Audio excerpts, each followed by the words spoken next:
വളരെയധികം സന്തോഷമുണ്ട് കേട്ടോ. എന്ന് പറഞ്ഞില്ല സത്യം, വേറെ നേതൃത്വത്തിൽ കിട്ടാത്ത ഒരു എന്താ പറയുക, ഒരു ത്രില്ലാണ് ഞാൻ ഇവിടെ വരുമ്പോഴും നിൽക്കുമ്പോഴൊക്കെ എനിക്ക് കിട്ടുന്നത്. ഇത് ദേശീയ ഇവിടെ വരുന്ന എല്ലാവരും പറയുന്നതാണ്, പക്ഷെ എൻ്റെ കാര്യത്തിൽ അതൊരു സത്യമാണ്. കാരണം ചില കാരണങ്ങളുണ്ട്.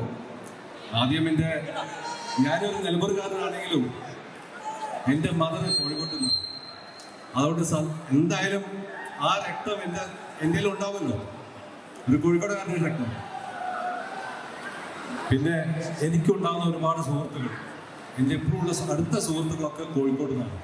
ഞാൻ ചെന്നൈയിലാണെങ്കിൽ താമസിക്കുകയും ഞാൻ ഇടയ്ക്കിടയ്ക്ക് വരുന്നതും സംസാരിക്കുന്നതും ഒക്കെ കോഴിക്കോടിലാണ്. അതുകൊണ്ട് വളരെയധികം സന്തോഷത്തോടെ വരുന്നതും നിങ്ങളൊക്കെ കാണുമ്പോൾ എൻ്റെ സ്വന്തം വീട്ടിലേക്ക് വന്നതുപോലെയാണ് എൻ്റെ തോന്നൽ. ഇവരൊക്കെ പറയുന്നുണ്ട് എൻ്റെ രണ്ടാം വീടാണ്.